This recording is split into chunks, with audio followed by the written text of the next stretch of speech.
तो अब तक के सेशन में हमने क्या डिस्कस किया हुआ था, डिफरेंट कैटेगरीज फंक्शन के किस तरीके से होते हैं जो कि यूजर खुद से डिफाइन कर सकता है, वो चीजें हमने अब तक के सेशन में डिस्कस की थी। टोटल 5 कैटेगरीज है डिफरेंट डिफरेंट, जो कि यूजर डिफाइन फंक्शन की मदद से आप बना सकते हो। 5 अलग अलग कैटेगरी के फंक्शन बना सकते हो। उसमें जो लास्ट वाला है कि आपका जो फंक्शन होगा वो मल्टीपल वैल्यू रिटर्न करेगा, वो टॉपिक अभी हमने डिस्कस नहीं किया है क्योंकि उसके अंदर हमें पॉइंटर की रिक्वायरमेंट है। तो जैसे ही हम पॉइंटर को डिस्कस कर लेंगे उसके तुरंत बाद ही हम क्या करेंगे, ये वाला जो कैटेगरी है उसको भी हम वहां पर डिस्कस कर लेंगे। ठीक है, तो अब जो आगे का टॉपिक है वो हम डिस्कस करेंगे कल के सेशन में या फिर उसके पहले सेशन में। जो फर्स्ट सेशन था हमारा उसमें हमने डिस्प्ले और डिस्प्ले वन नाम का फंक्शन बनाया हुआ था। अगर आपको पता हो तो क्या किया था हमने, डिस्प्ले एंड डिस्प्ले वन नाम का फंक्शन बनाया था। ओके, उसमें हमने किया था कि डिस्प्ले वाला जो फंक्शन था हमारा उसके अंदर एक पहले हमने प्रिंटफ का स्टेटमेंट लिखा था, बाद में हमने क्या करवाया था वहां पर डिस्प्ले वन नाम के फंक्शन को हमने वहां पर कॉल करवाया था। ठीक है, बाद में आप में से किसी ने क्वेश्चन किया था कि अगर हम डिस्प्ले वन के अंदर भी क्या करेंगे, डिस्प्ले नाम के फंक्शन को कॉल करवाएंगे तो क्या होगा। ठीक है, अगर इस तरीके से हम करेंगे तो क्या होगा, तो मैंने आपको बताया था कि यहाँ पर क्या होगा, आपका लूप क्रिएट होगा और आपका जो लूप है वो क्या होगा, इनफाइनाइट टाइम तक रोटेट होता रहेगा। तो फंक्शन की मदद से भी आप क्या कर सकते हो, इस तरीके की लूप क्रिएट कर सकते हो। ठीक है, लेकिन उसमें आपको क्या देना चाहिए कि आपका जो एग्जिट कंडीशन है वो वहां पर अवेलेबल होना चाहिए कि कब आपको ये लूप जो है वो स्टार्ट हो रहा है उसको स्टॉप करना है, तो आप इसका सही तरीके से इस्तेमाल कर सकते हो। समझ में आ रहा है सबको? Yes sir. तो यहाँ पर क्या हो रहा है कि डिस्प्ले वाले फंक्शन के अंदर से हम डिस्प्ले वन को कॉल करें और डिस्प्ले वन के अंदर से हम डिस्प्ले को कॉल करें। तो ऐसा सोच लिए कि पहले हमारा डिस्प्ले वाला फंक्शन कॉल हो रहा है, तो यहाँ पर डिस्प्ले वाला आपका फंक्शन कॉल होगा, उसके अंदर से दूसरा कौन सा होगा, तो कि डिस्प्ले वन का फंक्शन कॉल होगा। फिर वापस से डिस्प्ले वन में से कौन सा होगा, तो कि डिस्प्ले होगा और डिस्प्ले में से डिस्प्ले वन। तो इस तरीके से आपका लूप क्या होता रहेगा, एग्जीक्यूट होता रहेगा और इसका कोई एग्जिट कंडीशन यहाँ पर नहीं है। अगर आप इसमें कोई एग्जिट कंडीशन दे पाओगे तो आप डेफिनेटली इस तरीके से फंक्शन को कॉल करके अपने प्रोग्राम में इस्तेमाल कर सकते हो। ठीक है, तो उसी तरीके का हमारा जो आगे का कंसेप्ट है उसका नाम क्या है हमारे पास, रिकर्जन। क्या नाम है, रिकर्जन। ठीक है, रिकर्जन मतलब क्या होगा, डेफिनेशन क्या है उसका कि जो कोई भी फंक्शन है वो अपने आप को क्या करेगा, कॉल करेगा। रिकर्जन का डेफिनेशन क्या है कि फंक्शन कॉल इटसेल्फ, कोई भी फंक्शन है वो खुद से क्या करेगा, अपने आप को कॉल करेगा। फॉर एग्जांपल डिस्प्ले की ही बात हम ले लेते हैं, तो यहाँ पर मैं क्या लिखता हूँ, डिस्प्ले का फंक्शन लिखता हूँ और उसी के अंदर मैं क्या कर देता हूँ, डिस्प्ले के फंक्शन को कॉल कर देता हूँ। ठीक है, तो यहाँ पर भी क्या हो जाएगा, लूप जनरेट होगा। जैसे ही पहली बार मुझे क्या करना होगा कि ये जो डिस्प्ले वाला फंक्शन है उसको मेन फंक्शन से कॉल करना होगा। एक बार मैं मेन फंक्शन से कॉल कर दूंगा तो बाद में वो क्या होता रहेगा, जैसे ही मेन फंक्शन में से कॉल होगा वो खुद से अपने आप को कॉल करेगा, वापस से कॉल होगा, तो आपका जो लूप है वो यहाँ पर चलता ही रहेगा कॉलिंग का। फंक्शन अपने आप को खुद से ही कॉल कर देगा। अगर आप इस तरीके से कोड लिखोगे तो यहाँ पर भी आपका जो लूप जनरेट होगा वो कहाँ तक जाएगा, इनफाइनाइट टाइम तक चलता रहेगा। समझ में आ रहा है सबको? Yes sir. अगर आपको इसको कंट्रोल करना है तो किस तरीके से हम कंट्रोल कर सकते हैं, कोई बता सकता है? कंडीशन लगा के। यस, हम क्या करेंगे, कंडीशन लगाएंगे, ठीक है, कि कब आपको जो फंक्शन है उसको कॉल करवाना है विद इन दी फंक्शन। जो फंक्शन यहाँ पर इनसाइड डिस्प्ले वाला फंक्शन कॉल हो रहा है उसके ऊपर हम क्या करेंगे, कुछ ना कुछ लिमिट लगाएंगे कंडीशन के जरिए। लिमिटेशन लगाएंगे कि अगर कुछ भी कंडीशन जनरेट होता है, कोई भी सिचुएशन मेट होता है कि जहाँ पर आपको ये लूप है उसको ब्रेक करना है, तो आपको वो कंडीशन के तौर पे वहां पर दे देना है। फॉर एग्जांपल आपको ऐसा करना है कि आपको 5 टाइम्स क्या करना है, इसको एग्जीक्यूट करवाना है, ठीक है। तो आप क्या कर सकते हो कि कोई भी एक वेरिएबल ले सकते हो, उसके जरिए आप काउंट कर सकते हो कि अगर 5 वेरिएबल की वैल्यू 5 हो जाती है, उसके बाद आपको क्या करना है, ये फंक्शन को कॉल नहीं करना है। तो यहाँ पर आप कंडीशन के लिए कौन सा इस्तेमाल कर सकते हो, तो कि इफ एल्स स्टेटमेंट जो है उसका इस्तेमाल आप कर सकते हो। उसकी मदद से आप क्या कर पाओगे, जो ये चेन जनरेट हो रही है, लूप जनरेट हो रही है जो कि इनफाइनाइट टाइम्स तक चलेगी, उसको आप क्या कर पाओगे, कंट्रोल कर पाओगे। और जो भी आपकी रिक्वायरमेंट है उसके हिसाब से आप अपने प्रोग्राम में आउटपुट जनरेट करवा पाओगे। समझ में आ रहा है सबको? Yes sir. Yes sir. तो बेसिकली जो रिकर्जन का जो फंक्शन होगा, ठीक है, उसको हम जो फंक्शन खुद से ही जो कॉल करेगा उस फंक्शन को हम कंट्रोल किसकी मदद से करेंगे, तो क्या हमारे इफ एल्स स्टेटमेंट की मदद से हम क्या करेंगे, उसको कंट्रोल करेंगे कि कब आपको फंक्शन को कॉल नहीं करवाना है, ठीक है। तो इसके लिए हम अभी एग्जांपल डिस्कस करते हैं कि रिकर्जन का यूज करके हम कोई भी प्रोग्राम किस तरीके से बना सकते हैं। तो इससे पहले मैं आपको बता दूं कि हमने लूप की मदद से क्या किया था कि किसी भी नंबर का फैक्टोरियल फाइंड करने का हमने प्रोग्राम बनाया था, ठीक है। इसके लिए हमने फ्लो चार्ट भी बनाया था और प्रोग्राम भी बनाया था कि कोई भी नंबर होगा तो उसका फैक्टोरियल हम किस तरीके से फाइंड आउट कर सकते हैं। Suppose 3 number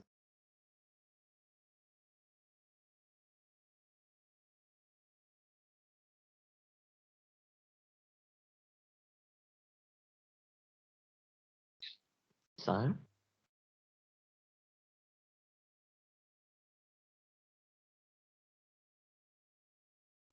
hello.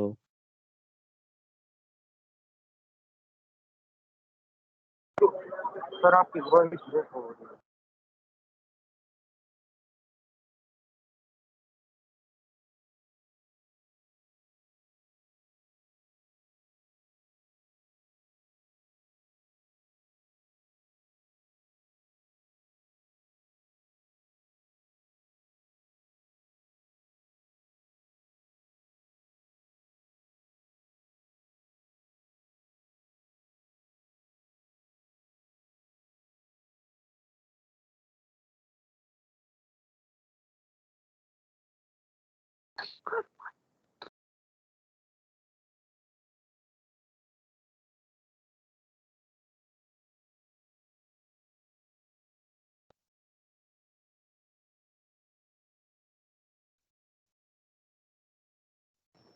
Okay, screen दिख रहा है सबको? Yes sir. ओके, तो हमें क्या करना है कि फैक्टोरियल फाइंड करने के लिए भी हमने क्या किया था, लूप की मदद से प्रोग्राम बनाया था और हमने फ्लो चार्ट भी ड्रॉ किया था। तो उसमें हमने क्या किया था कि कोई भी एक लूप का इस्तेमाल किया था, उसकी मदद से हमने क्या किया था, 1 बाय 1 नंबर को जनरेट करवाया था यहाँ पर, और उसके बेसिस पर हमने क्या किया था, वहाँ पर आंसर को कैलकुलेट किया था। अगर मैं उसका लॉजिक आपको यहाँ पर लिख दूँ तो क्या था हमारे पास, i is equal to n. N यानी कि जो भी आपने नंबर रीड किया है जिसका आप फैक्टोरियल फाइंड करना चाहते हो, वो वाला वेरिएबल, ठीक है। तो i is equal to n से लेके हम कहाँ तक जाते थे, तो कि i less than i greater than 0 तक हम जाएंगे। जब तक i की वैल्यू 0 से ज़्यादा है तब तक हमें ये जो टास्क है उसको करना है, और एवरी इटरेशन में हम क्या करेंगे, i का वैल्यू 1 से माइनस करेंगे। उसके बाद हमारे पास क्या था, कोई एक वेरिएबल था, फॉर एग्जांपल आंसर नाम का। तो आंसर नाम के वेरिएबल के अंदर हम क्या करते थे, जो भी नंबर जनरेट होके आता था उसका हम मल्टीप्लिकेशन करते थे वहां पर, और वापस से उसको आंसर के अंदर स्टोर करवा देते थे। और इससे पहले जो आंसर का जो वैल्यू होगा इनिशियली वो क्या होगा, 1 होगा, क्योंकि हमें यहाँ पर मल्टीप्लिकेशन का टास्क करना है। तो यहाँ पर हमने क्या किया था कि अगर n की वैल्यू 3 है आपके पास, तो क्या हुआ, फर्स्ट टाइम आपका जो मल्टीप्लिकेशन होगा वो क्या होगा, 1 इंटू 3 होगा। तो इसका आंसर क्या आएगा आपके पास, 3 आएगा। नेक्स्ट इटरेशन में आपका i का वैल्यू क्या हो जाएगा, 2 हो जाएगा। तो नेक्स्ट इटरेशन में ये क्या होगा, 3 इंटू 2, इसका आंसर 6 हो जाएगा। उसके बाद नेक्स्ट इटरेशन में i का वैल्यू क्या होगा, 1 होगा। तो नेक्स्ट इटरेशन में क्या होगा आपका 6 इंटू 1, तो आंसर क्या मिलेगा आपको, फाइनली 6 मिलेगा।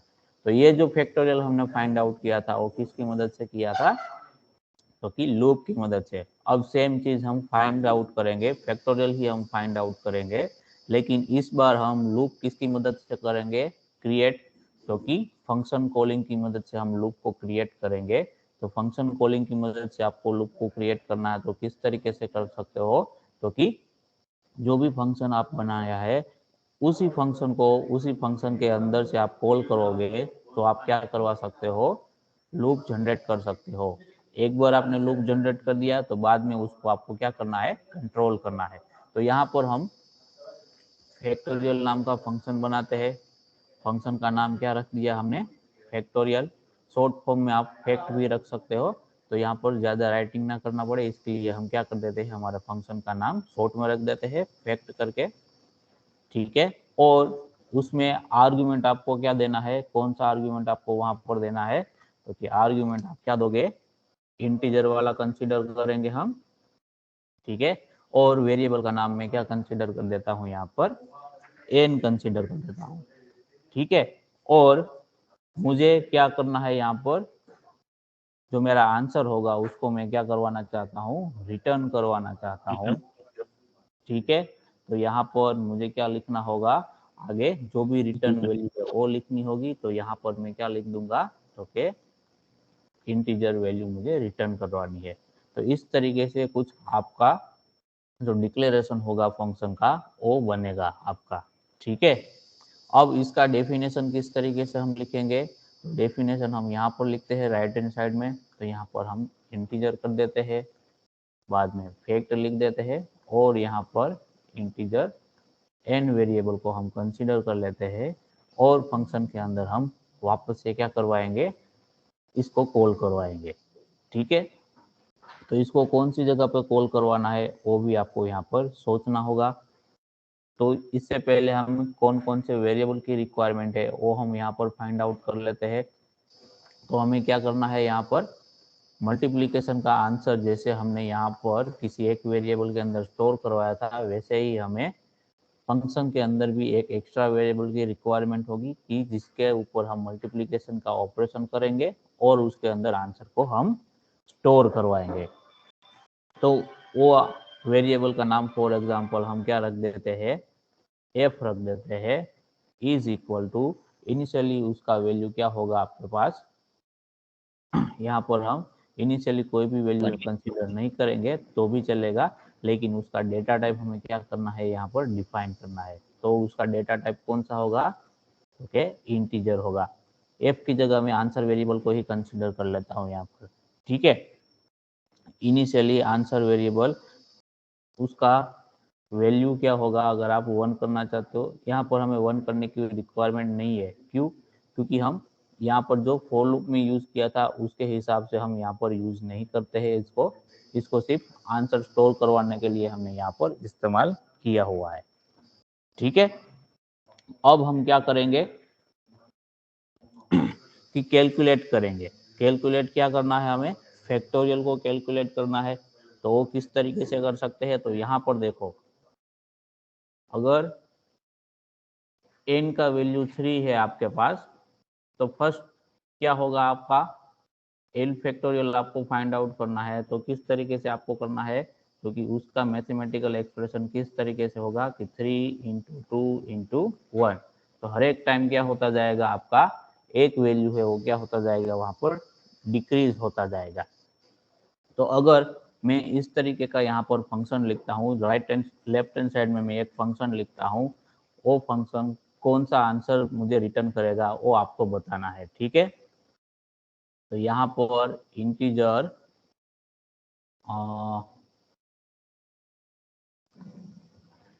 फंक्शन का नाम क्या रखेंगे हम,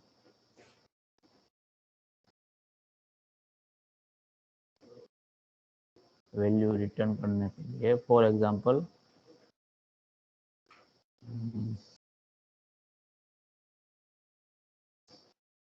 और यहाँ पर हम फंक्शन का नाम रख देते हैं सिंपल रिटर्न वैल्यू, इस तरीके से, ठीक है। और यहाँ पर मैं n को ही कंसीडर करता हूँ और उसके अंदर मैं फॉर एग्जांपल इस तरीके से लिखता हूँ कि रिटर्न, मुझे क्या रिटर्न करना है, n-1। तो अगर यहाँ पर मैं फंक्शन कॉल करूँगा, जब भी यहाँ से अगर मैं फंक्शन कॉल करता हूँ यहाँ पर रिटर्न वैल्यू और यहाँ पर मैं 5 एंटर करता हूँ, तो मुझे फंक्शन जब ये कॉल होगा तो उसका आंसर मुझे क्या रिटर्न होगा, कोई बता सकता है? 4। यस, n का वैल्यू हमने यहाँ पर क्या पास आउट किया है, तो कि 5। तो n वेरिएबल के अंदर क्या वैल्यू आएगा, 5। और हम रिटर्न क्या कर रहे हैं, n-1 यानी कि 4 रिटर्न कर रहे हैं। अगर वापस से मैं ये फंक्शन को कॉल करूंगा तो मुझे नेक्स्ट टाइम क्या वैल्यू मिलेगी, अब मुझे जो फंक्शन कॉल करना है, अगर मैं यहाँ पर रिटर्न वैल्यू इस तरीके से लिख दूंगा तो क्या होगा, तो वापस से सेम फंक्शन कॉल होगा और उसमें कौन सी वैल्यू पास ऑन होगी, इस बार 5 की जगह 4 होगी। तो मुझे नेक्स्ट इसका जो आंसर मिलेगा वो क्या मिलेगा, 3 मिलेगा, ठीक है। समझ में आ रहा है सबको? Yes sir. यस तो सर। इस तरीके से आप कॉल करते जाओगे तो आपको आंसर एवरी टाइम क्या मिलता जाएगा, एक जो नंबर है वो कम मिलता जाएगा। इस तरीके से, इस तरीके के इनफाइनाइट टाइम तक चलेगा।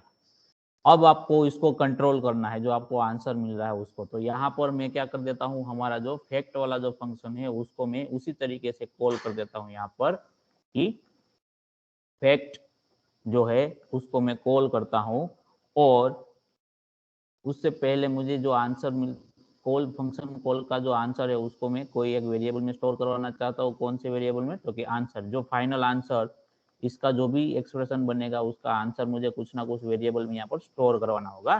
तो हमारे फंक्शन के अंदर वो कहाँ पर करवा रहे हैं हम, तो कि आंसर नाम का वेरिएबल है उसके अंदर करवा रहे हैं। तो मैं फैक्ट नाम का जो हमारा फंक्शन है वो कॉल कहाँ पर करूंगा, equal to answer equal to करके मैं इसको क्या करूंगा, कॉल करूंगा। तो यहाँ पर क्या हो जाएगा, n-1। तो जैसे ही मैं n-1 करूंगा तो मुझे क्या मिलेगा, अगर इस तरीके का फंक्शन हम लिखेंगे तो n की वैल्यू 5 है तो 4 मिलेगा, नेक्स्ट टाइम 4 होगा तो 3 मिलेगा। और उसका मुझे मल्टीप्लीकेशन किसके साथ करना है, तो कि n के साथ। अगर 5 वैल्यू है तो 5 इंटू 4, 5 इंटू 3, उस तरीके से होगा। अगर मैं इन दोनों की पोजीशन यहाँ से चेंज कर दूँ तो हमें कोई भी दिक्कत नहीं होगी। अगर आप मल्टीप्लिकेशन में कोई भी ऑपरेंड पहले लिखो या बाद में लिखो उससे कोई फर्क नहीं पड़ता है। ये बाद में क्यों लिखा, क्योंकि हम इसको आगे इवेल्यूट करेंगे तो हमारा जो एक्सप्रेशन है वो राइट साइड में आगे चलता जाएगा, इसलिए मैंने यहाँ पर राइट साइड में उसको पास ऑन कर दिया, ठीक है। तो ये फंक्शन हमारा देखो, पहला जो फैक्ट है उसमें से हमने फैक्ट n-1 को कॉल कर दिया। अब हमें क्या करना है, n-1 वाली वैल्यू को रिटर्न करवाना है, यानी कि 4 को रिटर्न करवाना है। तो यहाँ पर मुझे क्या करना होगा, कुछ ना कुछ कंडीशन लगाना होगा जिससे कि हम क्या कर सके, एग्जिट कर सके। एग्जिट कब करना है आपको, कि जब रिटर्न वैल्यू आपकी क्या हो जाए, माइनस माइनस होके क्या हो जाए, 1 हो जाए, तब आपको क्या कर देना है, एग्जिट कर देना है। तो यहाँ पर हम पहले एग्जिट वाला कंडीशन चेक कर लेते हैं कि जब n इक्वल टू 1 हो जाएगा तब आपको क्या करना है, रिटर्न 1 कर देना है। तब आपको सिर्फ सिंपली 1 वैल्यू रिटर्न कर देना है, जो कि क्या है, आपका इंटीजर नंबर है, उसको आप रिटर्न कर दोगे डायरेक्टली। अगर ये कंडीशन मैच नहीं होती है तो एल्स वाले पोर्शन में आपको क्या करना है, यहाँ पर ये जो फंक्शन है उसको कॉल करना है। ठीक है, एल्स वाले में क्या करना है, आपको ये वाला फंक्शन कॉल करना है, ये वाला एक्सप्रेशन आपको कॉल एग्जीक्यूट करवाना है कि जिसके अंदर आप क्या करते हो, फंक्शन को कॉल कर सकते हो। ठीक है, और उसके बाद में हम जो क्या लिखेंगे, रिटर्न का स्टेटमेंट लिख देंगे। क्या लिख देंगे, रिटर्न, कि अगर एल्स वाला पोर्शन कॉल होता है तो क्या कर देंगे हम, रिटर्न क्या करवाएंगे, रिटर्न हम, तो कि जो ये आंसर होगा उसको हम क्या करवा देंगे, वहां पर रिटर्न करवा देंगे। ये जो स्टेटमेंट होगा वो कब एग्जीक्यूट होगा, जब पूरे का पूरा फैक्टोरियल फाइंड आउट हो जाएगा, तभी ये आंसर लास्ट स्टेटमेंट आपका कॉल होगा। ठीक है, किस तरीके से वो कॉल होगा लास्ट में, वो अभी हम इवेल्यूट करते हैं यहाँ पर।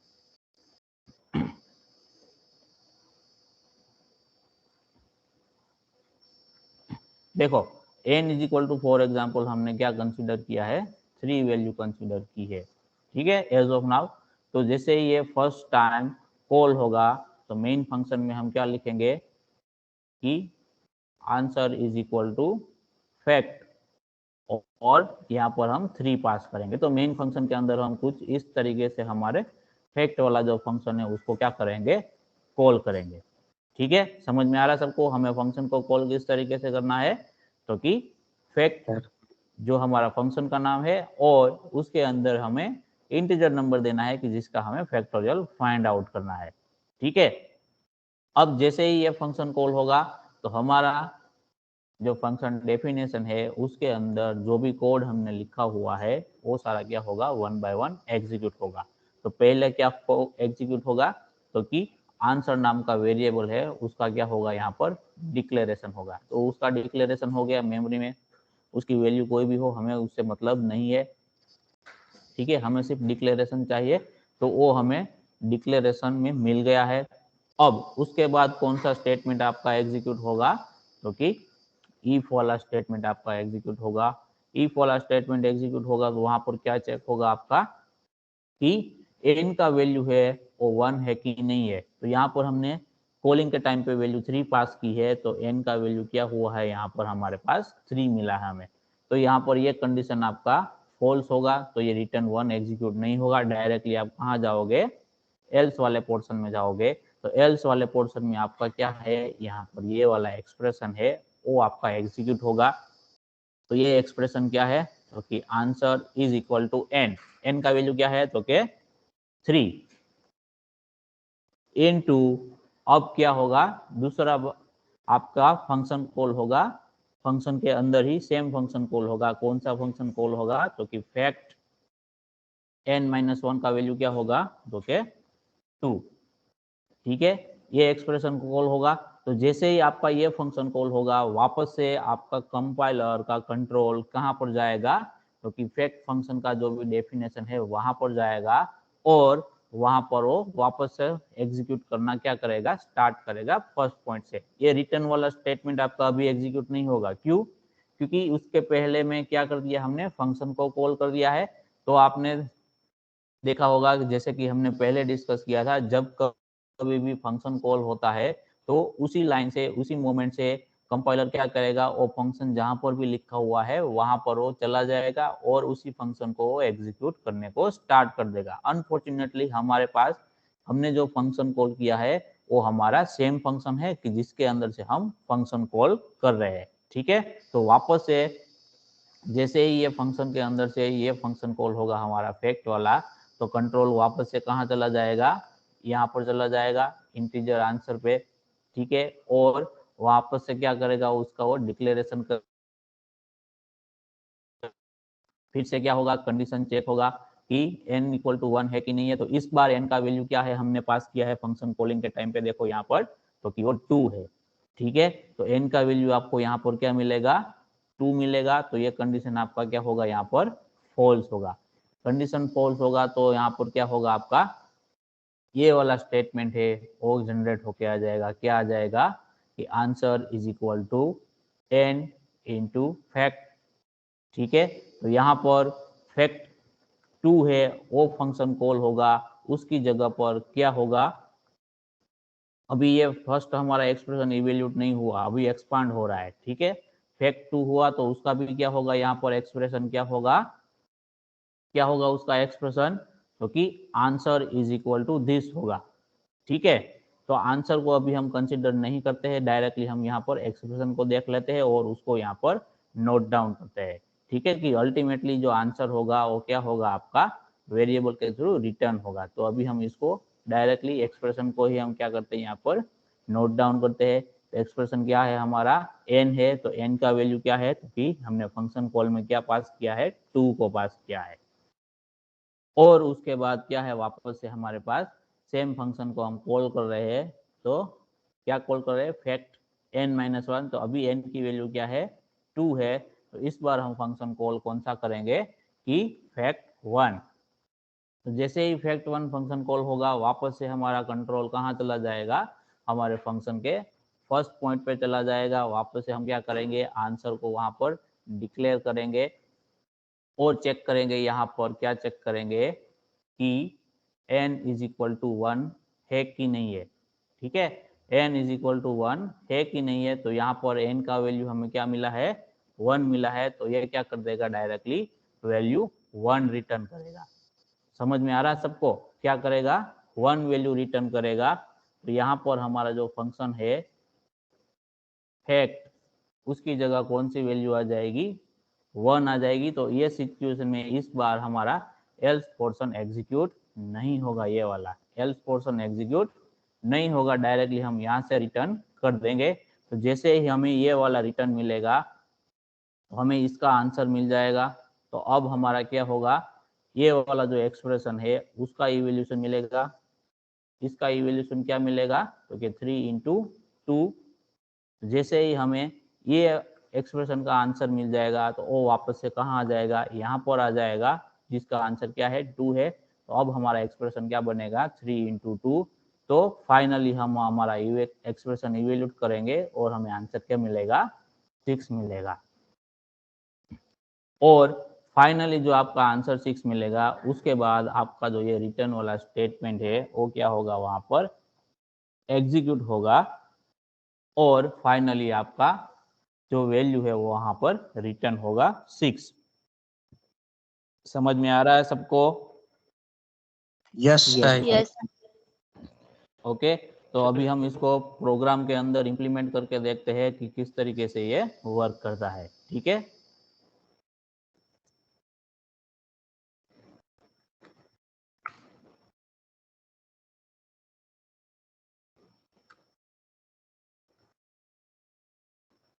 यहाँ पर हमने पहले इनपुट आउटपुट के लिए जो भी हमारी फाइल है उसको हमने लिख दिया है stdio.h। और यहाँ पर हम क्या करेंगे, फंक्शन का डिक्लेरेशन करेंगे। फंक्शन का नाम हम क्या रखते हैं, फैक्ट रखते हैं, और उसके अंदर हम कोई भी पैरामीटर है वो कौन सा एक्सपेक्ट कर रहे हैं, तो कि पैरामीटर हमारे पास इंटीजर ही होना चाहिए। ठीक है, तो हमने इंटीजर डेटा टाइप लिख दिया। अगर इसके साथ वेरिएबल का नाम लिखना चाहो तो वो भी आप लिख सकते हो, लेकिन एज ऑफ नाउ हम वेरिएबल का नाम नहीं लिख रहे यहाँ पर। बाद में हमने मेन फंक्शन लिख दिया। अब मेन फंक्शन के अंदर हमारे पास कितने वेरिएबल होने चाहिए, तो कि एक n वेरिएबल होने चाहिए, कि जिसके अंदर हम क्या करेंगे, कौन से नंबर का फैक्टोरियल फाइंड करना है वो हम रीड करेंगे n नंबर की मदद से। तो यहाँ पर हम क्या कर देते हैं, तो n वेरिएबल है उसकी वैल्यू को रीड करने के लिए यूजर फ्रेंडली मैसेज लिख देते हैं कि एंटर वैल्यू और you want to find factorial. ठीक है, जो भी वैल्यू के लिए आप फैक्टोरियल फाइंड करना चाहते हो वो आपको एंटर करना है, और स्कैनएप करके हम क्या कर देंगे, जो भी वैल्यू को रीड करेंगे उसको हम कहाँ पर स्टोर करवा देंगे, तो के n वेरिएबल के अंदर। बाद में उसको हम फैक्टोरियल फंक्शन के अंदर क्या करवा देंगे, कॉल करवा देंगे, और जो फैक्टोरियल फंक्शन हमारा वैल्यू रिटर्न करेगा उसको भी स्टोर करने के लिए हम यहाँ पर क्या करेंगे, एक आंसर नाम का वेरिएबल लेंगे। तो जो भी वैल्यू फैक्टोरियल फंक्शन रिटर्न करेगा उसको हम आंसर नाम के वेरिएबल के अंदर स्टोर करवा देंगे। बाद में आंसर को भी हम क्या करवा देंगे, यहाँ पर प्रिंट करवा देंगे। यहाँ पर हमने लिख दिया factorial of given number is equal to %d और आंसर हमने यहाँ पर प्रिंट करवा दी। अब हमें क्या लिखना है, हमारा जो फैक्टोरियल का फंक्शन है उसको हमें यहाँ पर लिखना है। तो यहाँ पर भी मैं n वेरिएबल का इस्तेमाल कर रहा हूँ। ध्यान रखना यहाँ पर जो मैंने फैक्ट फंक्शन के अंदर जो n वेरिएबल का इस्तेमाल किया और मेन के अंदर जो n वेरिएबल का इस्तेमाल किया, उन दोनों को मेमोरी में अलग अलग स्पेस अलोकेट होगी, अलग अलग एड्रेस पर। ठीक है, ये दोनों कॉमन नहीं है, दोनों अलग अलग है, दोनों का एरिया भी अलग अलग है। मेन फंक्शन के अंदर जो n लिखा है वो आउटसाइड मेन फंक्शन हम उसको एक्सेस नहीं कर सकते। ठीक है, तो यहाँ पर फैक्ट के अंदर जो n लिखा है वो एक अलग से वेरिएबल है, और मेन फंक्शन के अंदर जो n लिखा है वो भी क्या है, आपका एक अलग से वेरिएबल वहां पर है। ठीक है, समझ में आ रहा है सबको ये बात?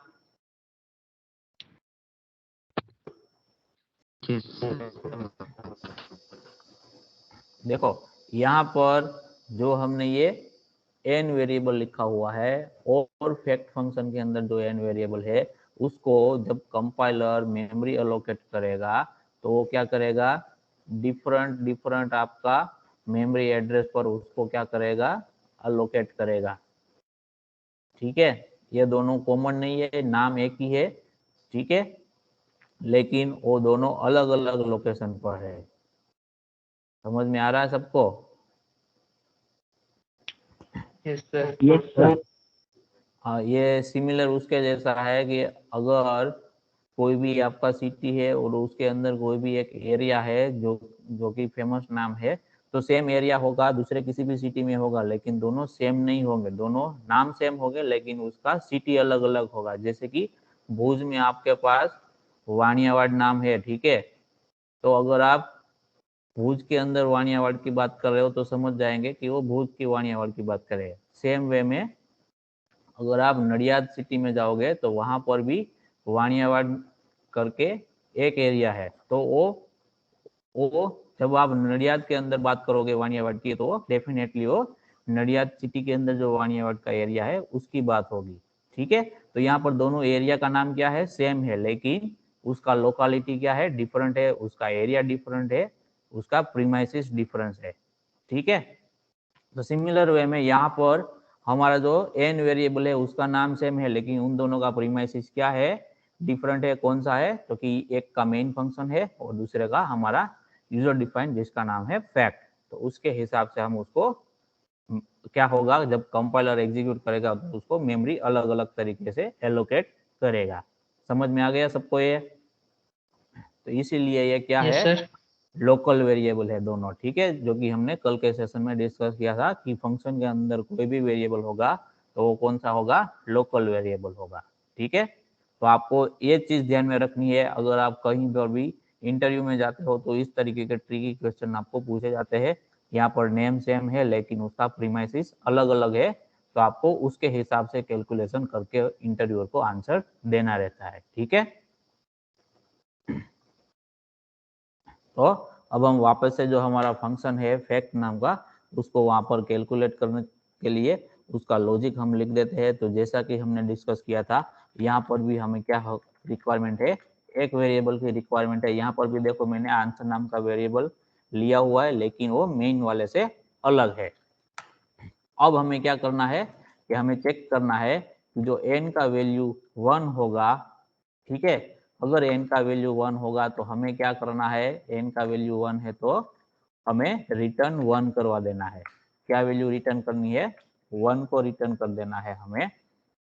अगर वो वैल्यू 1 नहीं है तो हमें क्या करवाना है, यहाँ पर रिटर्न की answer is equal to n into fact n minus 1 जो है वो लिखना है, और उसके बाद में हम क्या रिटर्न करवा देंगे, क्योंकि जो फैक्ट है उसको हम क्या करवा देंगे यहाँ पर, सॉरी आंसर जो वेरिएबल है उसको हम क्या करवा देंगे यहाँ पर हम रिटर्न करवा देंगे। तो यहाँ पर हम क्या लिख देंगे, रिटर्न आंसर।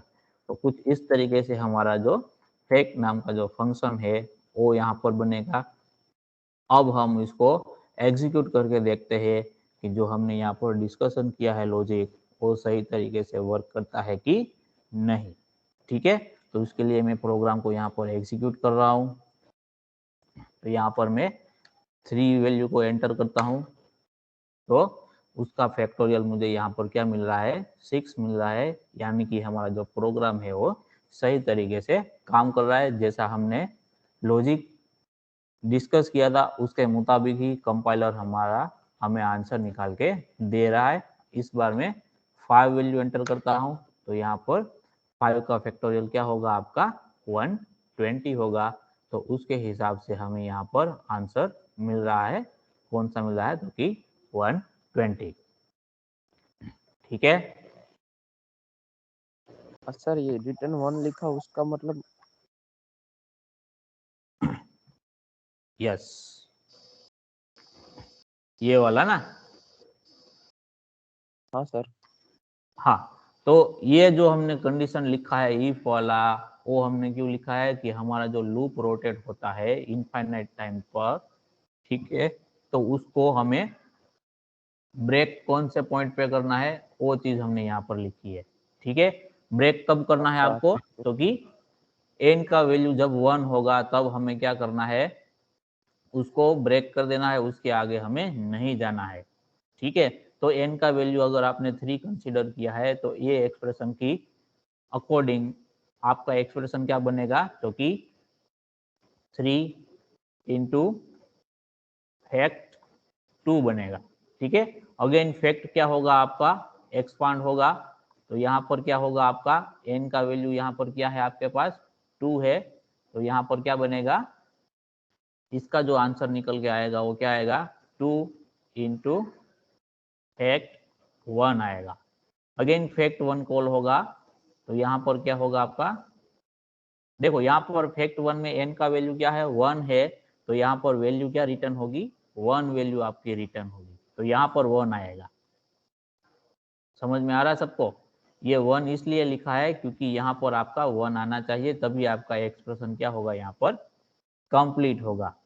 जैसे ही ये एक्सप्रेशन आपका कंप्लीट होगा, ठीक है, ये एक्सप्रेशन कंप्लीट होगा तो आपका कंट्रोल कहाँ पर जाएगा कि ये फंक्शन जहां से कॉल हुआ है वहां से, तो ये फंक्शन कहाँ से कॉल हुआ था, तो क्या फैक्ट 2 के अंदर से कॉल हुआ था, क्योंकि फैक्ट 2 को हमने एक्सपांड किया तभी हमें ये आंसर मिला। फैक्ट 2 को हमने कंपाइल किया तो कॉल किया तभी हमें ये एक्सपांशन मिला।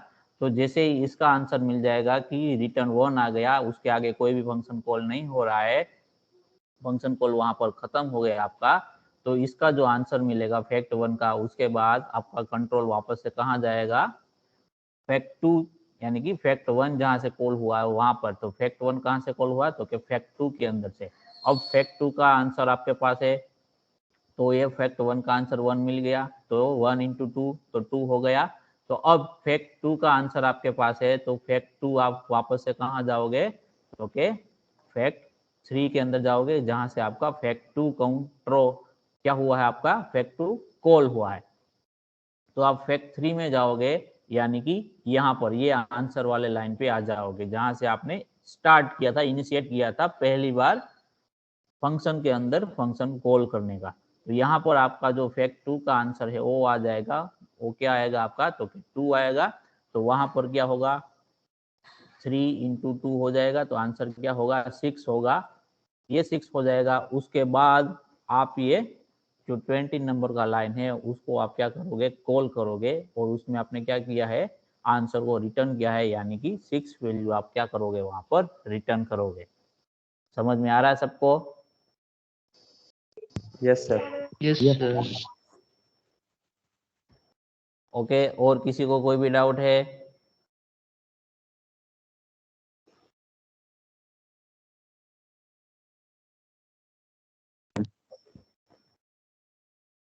और किसी को कोई डाउट है?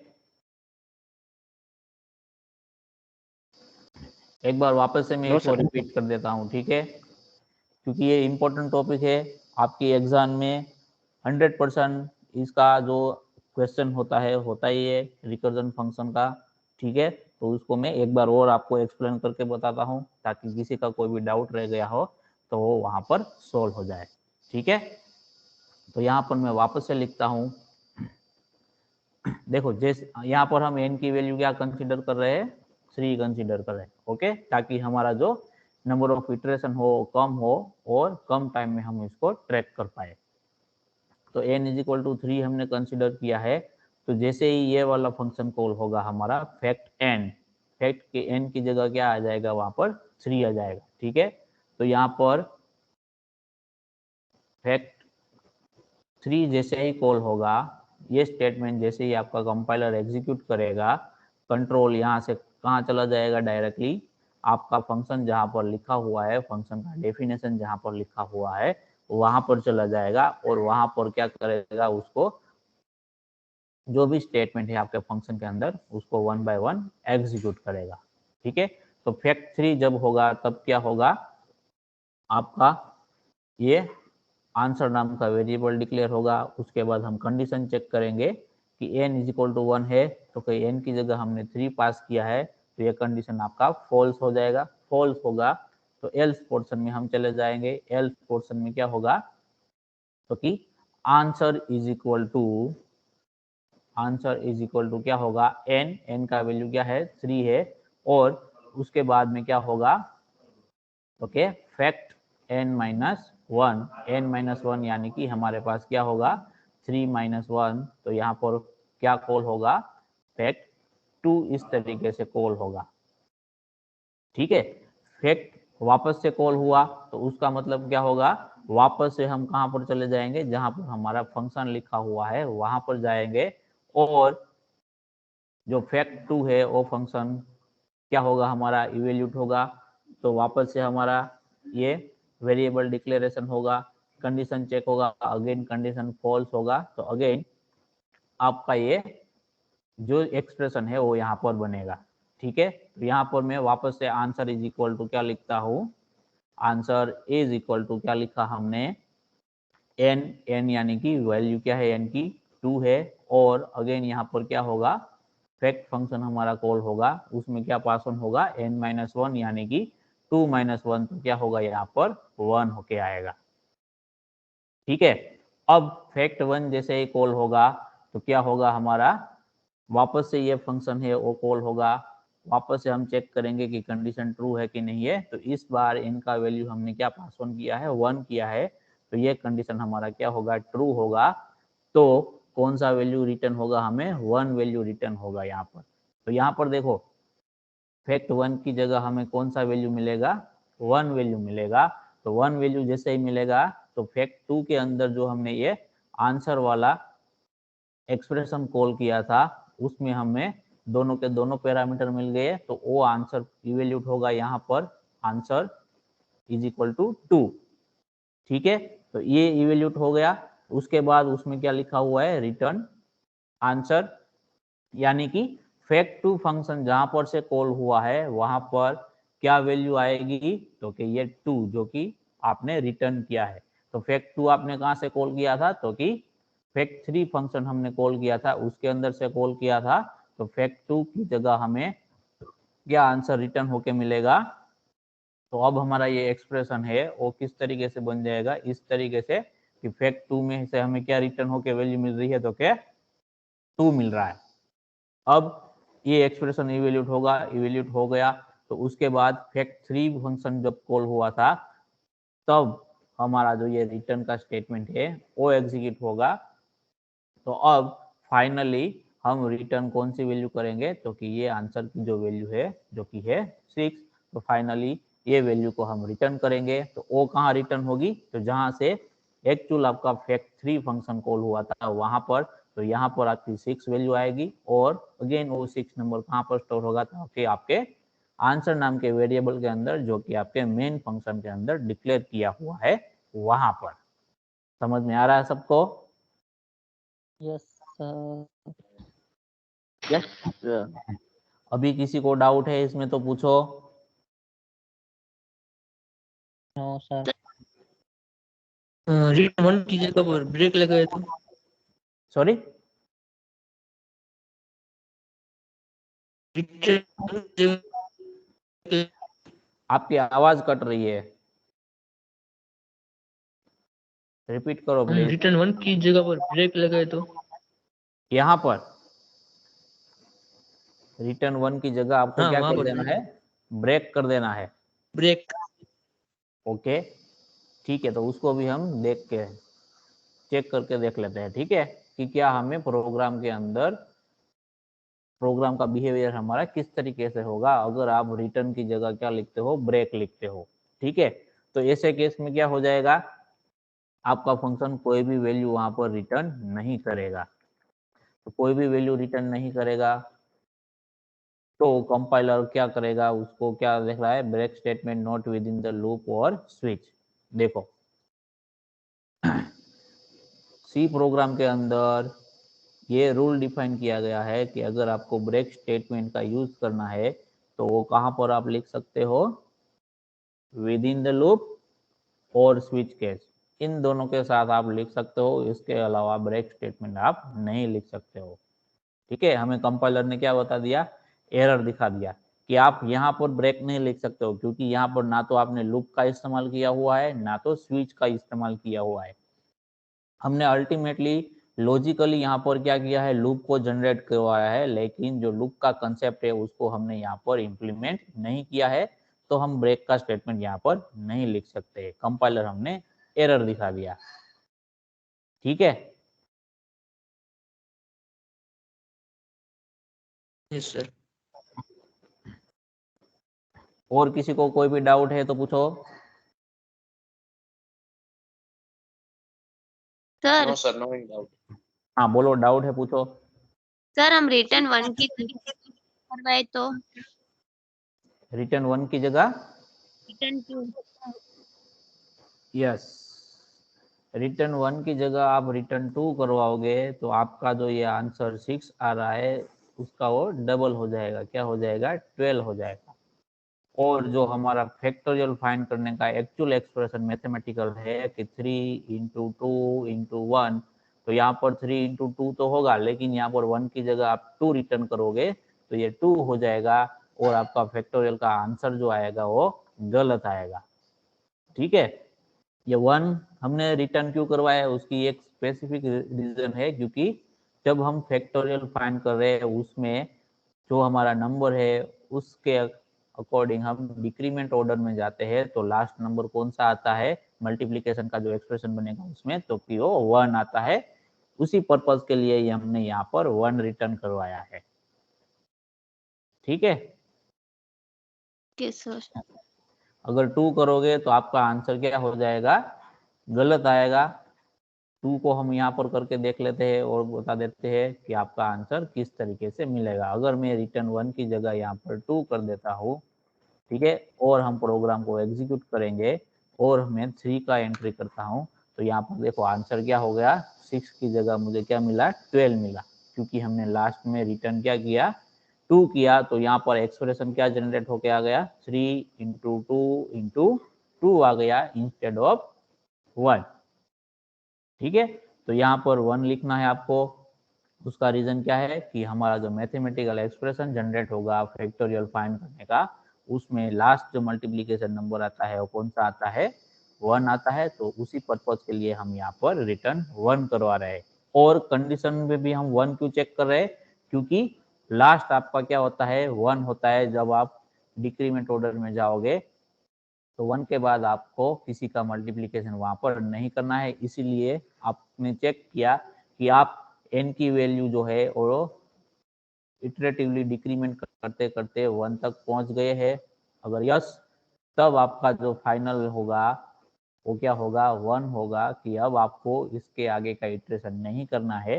तो हमने डायरेक्टली वहां पर क्या कर दिया, 1 को रिटर्न कर दिया। अदरवाइज सारे इटरेशन में हमने क्या किया, देखो अगेन फंक्शन कॉल किया, सेम फंक्शन को रिकर्जन की मदद से, तो नेक्स्ट टाइम उसमें क्या मिलेगा आपको, नेक्स्ट जो डिक्रीमेंट ऑर्डर में जो भी नंबर आता है वो मिलेगा। ठीक है, अभी किसी को कोई डाउट है इसमें? No sir. ओके, तो आज का सेशन हम यहाँ तक रखते हैं। जब नेक्स्ट सेशन आएगा तब हम आगे की चीजें डिस्कस करेंगे। ठीक है, तो नेक्स्ट सेशन में हम क्या डिस्कस करेंगे कि अब तक हमने जो यहाँ पर फंक्शन के अंदर जो आर्ग्यूमेंट दिया हुआ है उसमें हमने क्या किया हुआ है, तो कि जो सिंपल वेरिएबल जो होता है उसको हमने फंक्शन के अंदर इनपुट के तौर पे पास ऑन किया है। अगर आप जो ए है उसको फंक्शन के अंदर पास ऑन करना चाहते हो तो उसको हम इनपुट के अंदर एरे को हम फंक्शन के अंदर इनपुट के तौर पे किस तरीके से भेज सकते हैं वो हम आगे के सेशन में उसको डिस्कस करेंगे। ठीक है, तो आज का सेशन हम यहाँ तक रखते हैं। आज के सेशन में किसी को कोई भी डाउट हो तो पूछ सकते हो अभी।